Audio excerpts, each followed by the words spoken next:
வசனங்கள் 27 அவர் கரையில் இருந்து இறங்கின போது நெடுநாளாய் பிசாசு பிடித்தவனும் வஸ்திரம் தெரியாதவனும் வீட்டிலே தங்காமல் பிரேத கல்லறைகளிலே தங்கினவனுமாயிருந்த அந்த பட்டணத்து மனுஷன் ஒருவன் அவருக்கு எதிராக வந்தான். அவன் இயேசுவை கண்டபோது கூக்குரலிட்டு அவருக்கு முன்பாக விழுந்து, இயேசுவே, உன்னதமான தேவனுடைய குமாரனே, எனக்கும் உமக்கும் என்ன? என்னை வேதனைப்படுத்தாதபடிக்கு உம்மை வேண்டிக் கொள்கிறேன் என்று மகா சத்தத்தோடே சொன்னான். அந்த அசுத்த ஆவி அவனை விட்டு போகும்படி இயேசு கட்டளையிட்டபடியினாலே அப்படி சொன்னான். அந்த அசுத்த ஆவி வெகு காலமாய் அவனை பிடித்திருந்தது. அவன் சங்கிலிகளினாலும் விலங்குகளினாலும் கட்டுண்டு காவல் பண்ணப்பட்டிருந்தும் கட்டுகளை முறித்து போட்டு பிசாசினால் வனாந்தரத்திற்கு துரத்தப்பட்டிருந்தான். இயேசு அவனை நோக்கி, உன் பேர் என்ன என்று கேட்டார். அதற்கு அவன் லேகியோன் என்றான். அநேகம் பிசாசுகள் அவனுக்குள் புகுந்தபடியால் அந்த பெயரை சொன்னான். தங்களை பாதாளத்திற்கு போக கட்டளையிடாதபடிக்கு அவரை வேண்டிக் கொண்டன. அவ்விடத்தில் அநேகம் பன்றிகள் கூட்டமாய் மலையிலே மேய்ந்து கொண்டிருந்தது.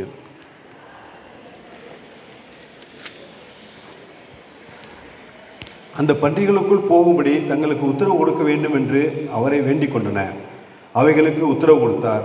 அப்படியே பிசாசுகள் அந்த மனுஷனை விட்டு நீங்கி பன்றிகளுக்குள் புகுந்தன.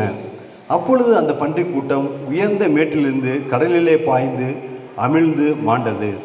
அவைகளை மேய்த்தவர்கள் சம்பவித்ததை கண்டு ஓடிப்போய் பட்டணத்திலும் சுற்றுப்புறங்களிலும் அறிவித்தார்கள். அப்பொழுது சம்பவித்ததை பார்க்கும்படி ஜனங்கள் புறப்பட்டு இயேசுவினிடத்தில் வந்து, பிசாசுகள் விட்டு போன மனுஷன் வஸ்திரம் தரித்து இயேசுவின் பாதத்தருகே உட்கார்ந்து புத்தி தெளிந்திருக்கிறதை கண்டு பயந்தார்கள். பிசாசுகள் பிடித்திருந்தவன் சொஸ்தமாக்கப்பட்டதை கண்டவர்களும் அதை அவர்களுக்கு அறிவித்தார்கள். அப்பொழுது கதரேனுடைய சுற்றுப்புறத்தில் உள்ள திரளான ஜனங்கள் எல்லாரும் மிகவும் பயமடைந்தபடியினாலே தங்களை விட்டு போகும்படி அவரை வேண்டிக் கொண்டார்கள். அந்தபடியே அவர் படவில் ஏறி திரும்பி போனார். பிசாசுகள் நீங்கின மனுஷன் அவரோட கூட இருக்கும்படி உத்தரவு கேட்டுக்கொண்டான். இயேசு அவனை நோக்கி, நீ உன் வீட்டிற்கு திரும்பி போய் தேவன் உனக்கு செய்த நன்மைகளை எல்லாம் அறிவி என்று சொல்லி அவனை அனுப்பிவிட்டார்.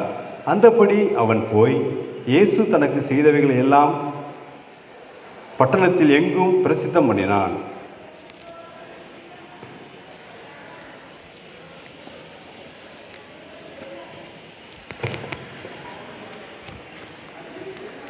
இந்த பகுதியிலே நாம் வாசிக்கிட்ட பகுதியிலே ஆண்டவராய் இயேசு 22 ஆண்டுகளுக்கு முன்பதாக பூமியிலே மனிதனாக வந்த பொழுது அவர் செய்த ஒரு அற்புதத்தை குறித்து நாம் வாசித்தோம்.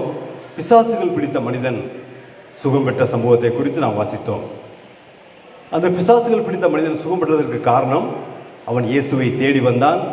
இயேசுடைய பாதத்திலே மண்டியிட்டு அவரை வேண்டிக் கொண்டான். அவன் வேண்டிக் கொண்டதன் காரணமாக அவனுடைய வியாதியிலிருந்து, பிசாசுடைய பிடியிலிருந்து அவனுக்கு சுகம் கொடுத்து இயேசு அவனை ஆசீர்வதித்தார். இன்றைக்கும் இந்த ஆண்டவராய் இயேசு இந்த மாலை வேளையிலே நம்ம ஒவ்வொருவரையும் அன்போடு பாசத்தோடு அழைக்கிறார். வருத்தப்பட்டு பாரம் சுமக்கிற மகனே, மகளே, என்னிடத்தில் வரமாட்டாயா? நான் உனக்கு சமாதானம் தருகிறேன், உனக்கு சந்தோஷம் தருகிறேன், நிம்மதி தருகிறேன் என்று சொல்லி ஆண்டவராய் இயேசு இந்த மாலை வேளையிலே நம்மை அன்போடு அழைக்கிறார். பிரியமானவர்களே, ஆண்டவராய் இயேசு பிறந்த பொழுது 2000 வருடங்களுக்கு முன்பதாக தேவ தூதர்கள் இந்த பூமியிலே தோன்றி, இதோ எல்லா ஜனத்திற்கும் மிகுந்த சந்தோஷத்தை கொடுக்கக்கூடிய நல்ல செய்தியை உங்களுக்கு அறிவிக்கிறேன் என்று சொல்லி வனாந்தரத்திலே ஆடுகளை மேய்த்து கொண்டிருந்த மேய்ப்பருக்கு அறிவித்தார்கள். என்ன அந்த நல்ல செய்தி? இன்று கர்த்தராகிய கிறிஸ்து என்னும் இரட்சகர் உங்களுக்கு பிறந்திருக்கிறார் என்ற ஒரு செய்தி. இரட்சகர் என்றால் என்ன? விடுவிப்பவர். எதிலிருந்து விடுவிப்பவர்? பாவத்திலிருந்து விடுவிப்பவர். பாவிகளை ரட்சிக்க கிறிஸ்து இயேசு உலகத்தில் வந்தார் என்று சொல்லி பரிசுத்த வேதாகமத்தில் பார்க்கிறோம். எத்தனையோ மக்கள் ஆண்டவராய் இயேசு கிறிஸ்துவிடத்தில் வந்திருக்கிறார்கள். அத்தனை பேருக்கும் அவர் அதிசயங்களை, அற்புதங்களை, அவருடைய வாழ்க்கையில சமாதானத்தை, வியாதியை சுகமாக்கி இருக்கிறார், பலவிதமான நன்மைகளை செய்திருக்கிறார். ஆனால் இந்த ஆண்டவராய் இயேசு இந்த உலகத்தில் வந்த நோக்கம், பாவிகளை ரட்சிக்க கிறிஸ்து இயேசு உலகத்தில் வந்தார். பிசாசின் பிடிகளை சிக்கியிருப்பவரை விடுதலை பண்ணுவதற்காக ஆண்டவராய் இயேசு இந்த உலகத்திலே வந்தார். இழந்து போனதை தேடவும் ரட்சிக்கவுமே மனுஷகுமாரன் உலகத்திலே வந்தார் என்று சொல்லி வேதாகமத்தில் பார்க்கிறோம். ஆண்டவராகிய உறவை, ஆண்டவருடைய உறவை, ஆண்டவருடைய ஐக்கியத்தை, ஆண்டவருடைய ஆசீர்வாதத்தை இழந்த மனிதனை தேடி ஆண்டவரே வந்திருக்கிறார். எதற்காக? அவனுக்கு சமாதானம் கொடுப்பதற்காக. சமாதானம் இல்லாமல், சந்தோஷம் இல்லாமல், நிம்மதி இல்லாமல் எத்தனையோ குடும்பங்கள் இன்றைக்கு தற்கொலைக்கு நேராக போய் கொண்டிருக்கிறார்கள். எத்தனையோ குடும்பங்களை பிரச்சனைகள், எத்தனையோ குடும்பங்களை போராட்டங்கள், நிம்மதி இல்லை. காரணம் என்ன? அந்த குடும்பங்களிலே பிசாசுடைய ஆளுகை அதிகமாக இருக்குது. பிரியமானவர்களே, எந்த மக்களுடைய வாழ்க்கையில நிம்மதி இல்லையோ, சமாதானம் இல்லையோ, அங்கே இறைவனுடைய உறவு இல்லை என்றுதான் வேதம் சொல்லுகிறது. இந்த இறைவனுடைய உறவை தருவதற்காகத்தான் ஆண்டவராய் இயேசு மனிதனாக இந்த உலகத்திற்கு வந்தார். அவர் சர்வ உலகத்தையும் படைத்தவர். காற்றையும் கடலையும் அண்ட சராசரத்தையும் சர்வத்தையும் படைத்த சர்வ வல்லமையுள்ள ஆண்டவர். ஆனால் அவர் மனிதன் பாவத்தினாலே நரகத்தை நோக்கி போய்கொண்டிருக்கிறான். பாவத்தினாலே குடும்பத்தில் சமாதானத்தை இழந்திருக்கிறான், நிம்மதி இழந்திருக்கிறான் என்று சொல்லி அவனை தேடி வந்த தெய்வம் ஆண்டவராய் இயேசு கிறிஸ்து. பிரியமானவர்களே, இயேசு கிறிஸ்துவின் ரத்தம் சகல பாவங்களையும் நீக்கி நம்மை சுத்திகரிக்கிறது என்று சொல்லி வேதத்திலே பார்க்கிறோம். பாவிகளை ரட்சிக்க கிறிஸ்து இயேசு உலகத்தில் வந்தார்.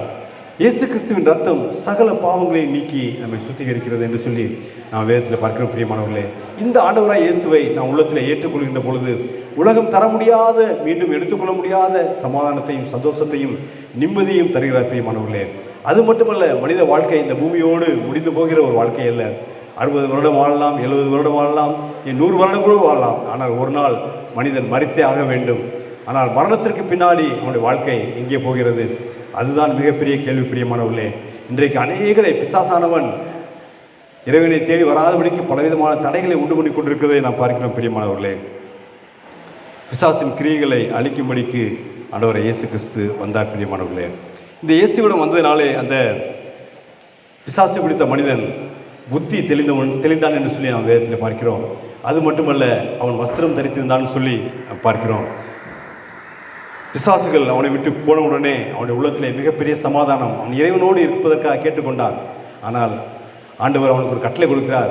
ஆண்டவர் அவனுக்கு செய்த நன்மைகளை நீ எல்லா இடங்களிலும் போய் மக்களுக்கு சொல்லு என்று சொல்லி ஆண்டவராய் இயேசு அவன் சொன்ன உடனே அவன் மகிழ்ச்சியோடு சென்று அத்தனை பேருக்கும் அந்த சந்தோஷத்தை, சமாதானத்தை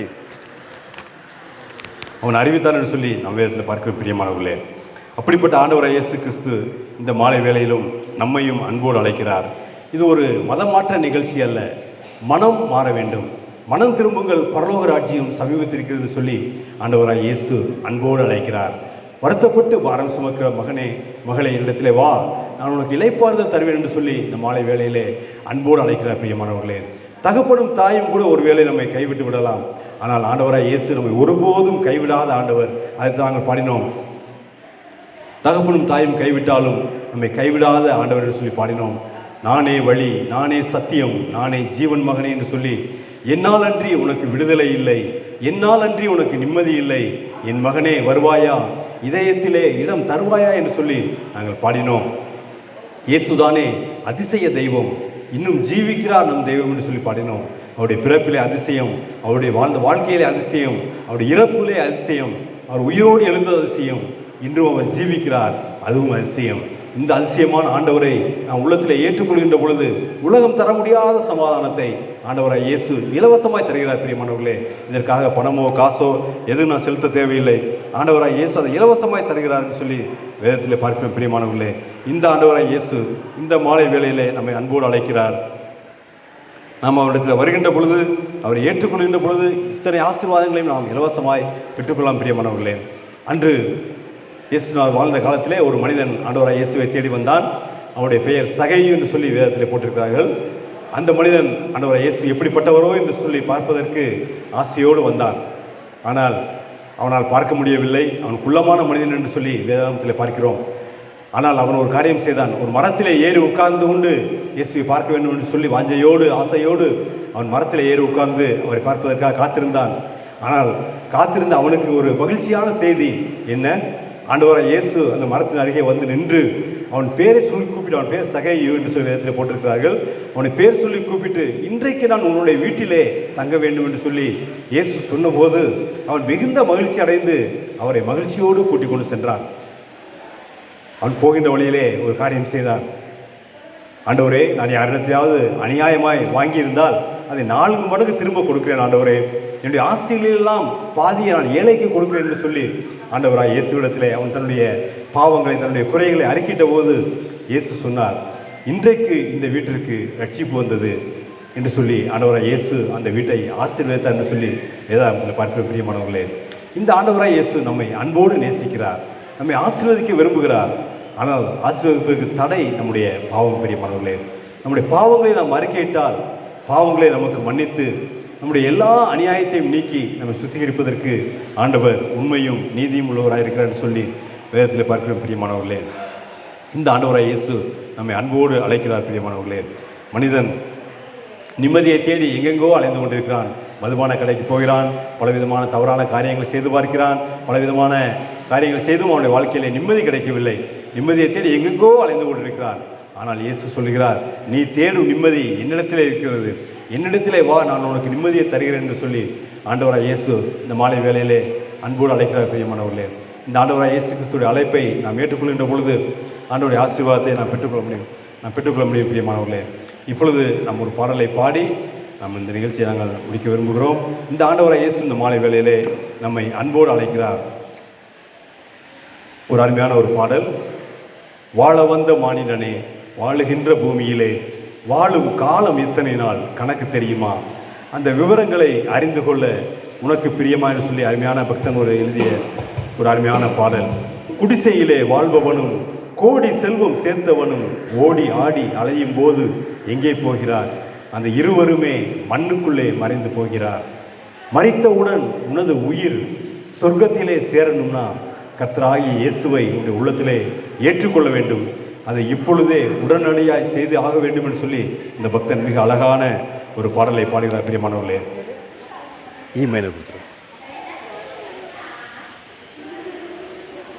எட்டடுக்கு மாளிகையில் எட்டி பார்த்து நிற்கிறையே, இந்த வாழ்வு எத்தனை நாள் உனக்கு தெரியுமா? மூச்சு நின்ன பின்னே இடையில் ஒரு துணியும் மிஞ்சுமா?